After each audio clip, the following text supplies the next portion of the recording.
പരിശുദ്ധ ദൈവമാതാവിൻ്റെ വണക്കമാസം 8-ാം തീയതി. മറിയം പറഞ്ഞു, ഇതാ കർത്താവിൻ്റെ ദാസി, നിന്റെ വാക്ക് എന്നിൽ നിറവേറട്ടെ. അപ്പോൾ ദൂതൻ അവളുടെ മുമ്പിൽ നിന്ന് മറഞ്ഞു. പ്രാർത്ഥന. ദൈവജനനിയായ പരിശുദ്ധ കന്യകാ മറിയമേ, അവിടുന്ന് സകല ഗുണ സമ്പൂർണയായിരുന്നല്ലോ. ഞങ്ങളുടെ വിശ്വാസം ക്ഷയിക്കുകയും പ്രത്യാശ ബലഹീനമാവുകയും സ്നേഹം മന്ദീഭവിക്കുകയും ചെയ്യുമ്പോൾ അവിടുത്തെ അത്ഭുതകരമായ മാതൃക ഞങ്ങൾക്ക് ശക്തി നൽകട്ടെ. ആകയാൽ ദിവ്യജനനി, ഞങ്ങൾ അങ്ങയുടെ സുഹൃതങ്ങൾ അനുകരിച്ചുകൊണ്ട് പരിപൂർണമായ ക്രിസ്തീയ ജീവിതം നയിക്കുന്നതിനുള്ള അനുഗ്രഹം ഞങ്ങൾക്ക് നൽകണമേ. സജീവമായ വിശ്വാസവും അചഞ്ചലമായ പ്രത്യാശയും തീക്ഷ്ണതയുള്ള സ്നേഹവും മറ്റു ക്രിസ്തീയ സുഹൃതങ്ങളും അഭ്യസിക്കുന്നതിനായി ഞങ്ങൾ പരിശ്രമിക്കുന്നതാണ്. ഞങ്ങളുടെ ബലഹീനതയെ അങ്ങ് പരിഹരിക്കണമേ. എത്രയും ദുള്ള മാതാവേ, നിൻ്റെ സങ്കേതത്തിൽ ഓടിവന്ന് നിൻ്റെ സഹായം തേടിയവരിൽ ഒരുവനെയെങ്കിലും നീ ഉപേക്ഷിച്ചതായി കേട്ടിട്ടില്ല എന്ന് നീ ഓർക്കണമേ.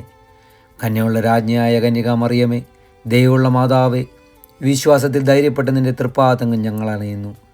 നെടുവീർപ്പെട്ട് വിലപിച്ച് കണ്ണുനീർ ചിന്തി പാപിയായ ഞങ്ങൾ അങ്ങേ സന്നിധിയിൽ നിൽക്കുന്നു. അവതരിച്ച വചനത്തിന് മാതാവേ, ഞങ്ങളുടെ അപേക്ഷ ഉപേക്ഷിക്കാതെ ദയാപൂർവം കേട്ടുള്ളണമേ. ആമേൻ. ജന്മപാപമില്ലാതെ ഉത്ഭവിച്ച പരിശുദ്ധ മറിയമേ, പാപികളുടെ സങ്കേതമേ, ഇതാ നിൻ്റെ സങ്കേതത്തിൽ ഞങ്ങൾ തേടി വന്നിരിക്കുന്നു. ഞങ്ങളുടെ മേൽ അലിവായിരുന്ന് ഞങ്ങൾക്ക് വേണ്ടി നിൻ്റെ തിരുക്കുമാരനോട് പ്രാർത്ഥിച്ചു കൊള്ളണമേ. സ്വർഗസ്ഥനായ ഞങ്ങളുടെ പിതാവേ, അങ്ങയുടെ നാമം പൂജിതമാകണമേ. അങ്ങയുടെ രാജ്യം വരണമേ. അങ്ങയുടെ തിരുമനസ്സ് സ്വർഗത്തിലെ പോലെ ഭൂമിയിലുമാകണമേ. അന്നു വേണ്ടുന്ന ആഹാരം ഇന്ന് ഞങ്ങൾക്ക് തരണമേ.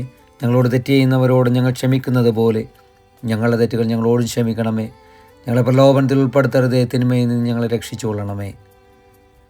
പിതാവിനും പുത്രനും പരിശുദ്ധാത്മാവിനും സ്തുതി, ആദിയിലെ പോലെ ഇപ്പോഴും എപ്പോഴും എന്നേക്കും. ആമേൻ. സുഹൃതജപം. ദാവീദിൻ്റെ കോട്ടയായ മറിയമേ, നാരകീയ ശക്തികളോടുള്ള പോരാട്ടത്തിൽ ഞങ്ങൾക്ക് നീ അഭയമാകണമേ.